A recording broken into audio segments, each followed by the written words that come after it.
Okay, great. Welcome, Lawra. We are so excited to have you here this year. Congratulations on being a top 25. Thank you.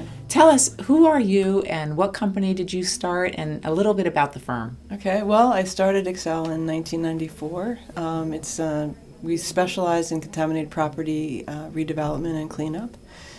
We have a staff of about 20 professionals, including geologists, environmental scientists, and engineers. I am a geologist, a proud graduate of Rutgers University, 1983, and one of the first women to graduate with a geology degree and start my own business in New Jersey doing just that. So was it always your dream to be an entrepreneur?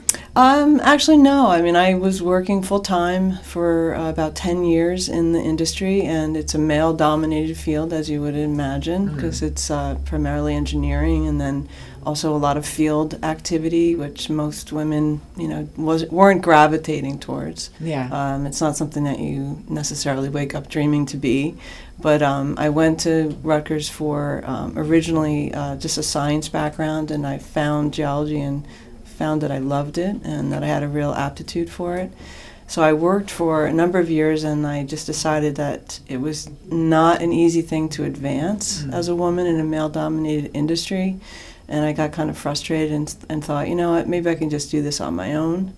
And in 1993, I left the company that I was with and started out on my own, and one thing led to the other, and before I knew it, I had more work than I could handle by myself.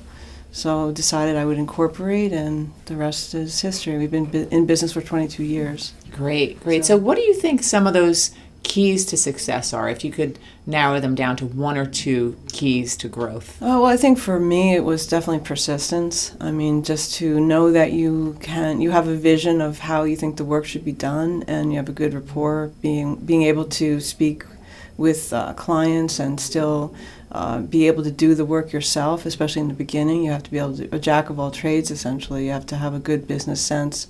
For me, I never had a business course in college or even after college. It was more just instinctive, knowing what I should be doing and how to balance everything between the technical side of my business and the business side of it and the marketing.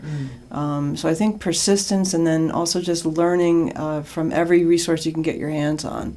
Right. I used to pick up every business magazine. I would, go online and research what I should be doing about, financial side of the business, about the accounting part of it, about invoicing, and learned how to tackle those things in a small business setting. Great. Tell us, outside of the company, what are you involved in?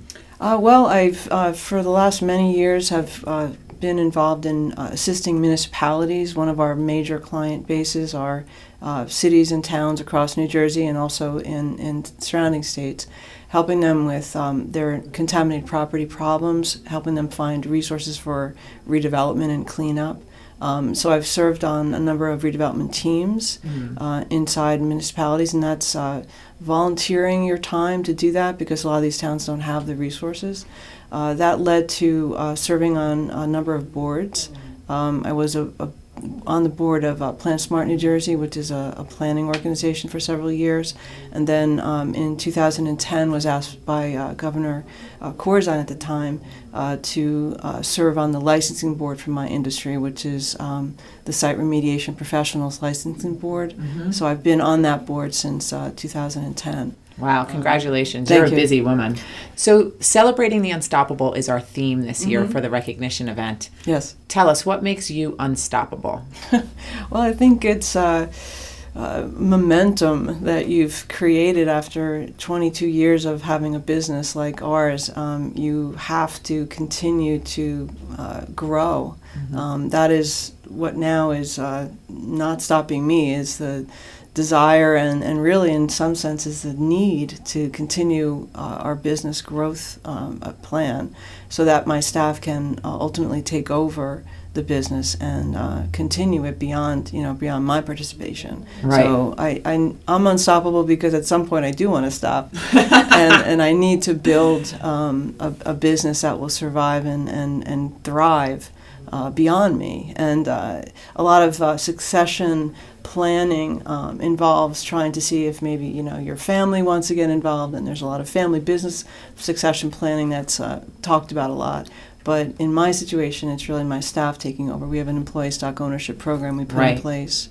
That's got to continue to build and become the mechanism for our continued growth. Well, I think that you are clearly a very wise woman for thinking about the exit plan there. Yes. And I like the way that you said that. I love the word momentum, and you clearly have it. So congratulations on being a top 25, and we're so thrilled to have you in this year's class. Thank you. And we will celebrate you on November 14th at the Liberty House. Looking forward to it. Thank you. Great.